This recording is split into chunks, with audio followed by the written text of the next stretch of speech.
Hey Texans, want to vote by mail? Here's how it works. There's basically 4 steps.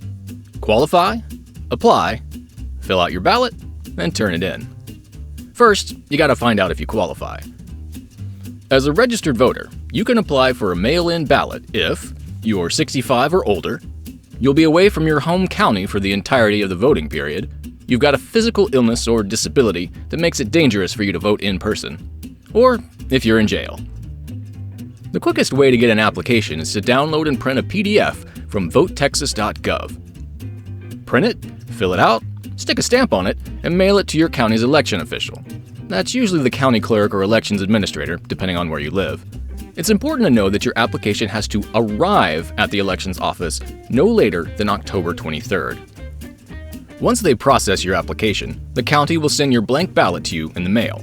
This is the real deal, the paper where you make your actual vote. Fill it out, double-check that everything is correct and that you've followed every detail of the instructions. Pay special attention to the multiple envelopes and the order you need to nest your ballot into them. Your ballot goes into the secret ballot envelope, which goes into the carrier envelope, which then you have to sign. Once you're super, double, mega certain that your ballot is ready to go, you've got 2 ways to turn it in to be counted. You can put it in the mail, or you can take it to a hand delivery location, also known as a drop box.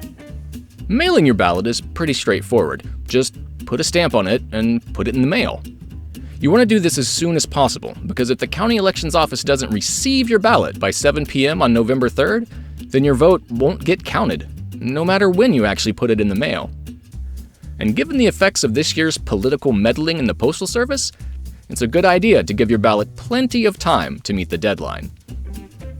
The other way to return your ballot is to bring it to an in-person drop box. You bring your sealed, completed ballot and an accepted form of ID.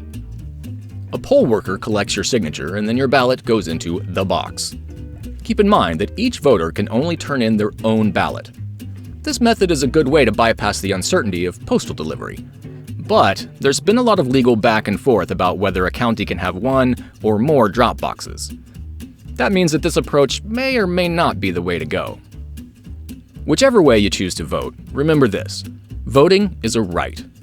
There are those who would skew the election by hindering your right to vote, and they'll use any excuse they can find to throw your ballot out.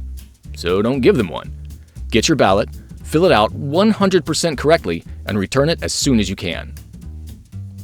And if you have any questions about the process, visit a reputable site like votetexas.gov or vote411.org for more information. Election Day is right around the corner, so don't delay. Vote now.